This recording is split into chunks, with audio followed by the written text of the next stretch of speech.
रात की खामोशी जो दिल तक उतर जाती है। जब हर आवाज़ ख़त्म हो जाए तो सवाल पैदा होता है, क्या हम वाकई इस दुनिया में अकेले हैं या कोई और मखलूक भी है जो हमें देख रही है।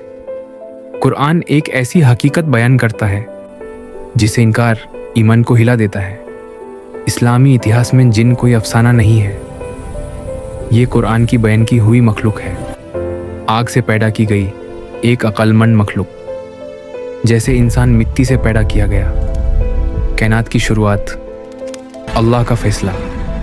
जिन इंसान से पहले ज़मीन पर थे, वो खाते हैं, पीते हैं और मरते हैं। उनमें भी नेक हैं और नफरमान भी। वो भी सिर्फ इबादत के लिए पैदा किए गए। एक रात मक्का के करीब नबी कुरान की तिलावत कर रहे थे। अल्लाह का कलाम फिज़ा में गूंज रहा था। अचानक जिन रुक गए। उन्होंने कुरान सुना और ईमान ले आए। लेकिन जिन में भी बगावत है। इस बगावत का नाम इब्लीस। वो इबादत में बुलंद मकाम पर था, मगर तकब्बुर ने उस गिरा दिया। सजदे का हुक्म और इनकार। मदीना की रात, नबी का दौर। अबू हुरैरा ज़कात की हिफाजत पर थे। एक साया आया चोरी करता हुआ, पकड़ा गया, माफ़ी मांगी। ये 3 रात तक होता रहा। तीसरी रात हकीकत सामने आई। नबी ने फरमाया, वो शैतान था। ईमान के सामने शैतान कमज़ोर है।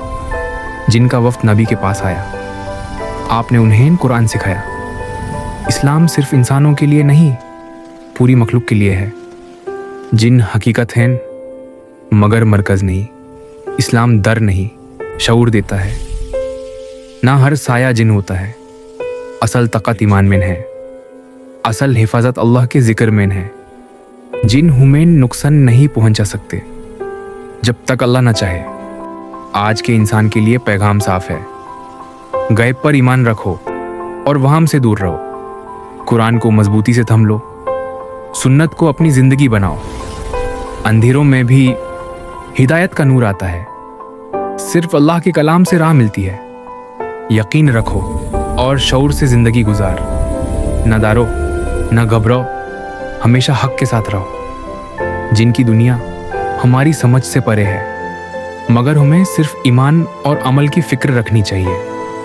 हकीकत को समझो, वहम से बचो।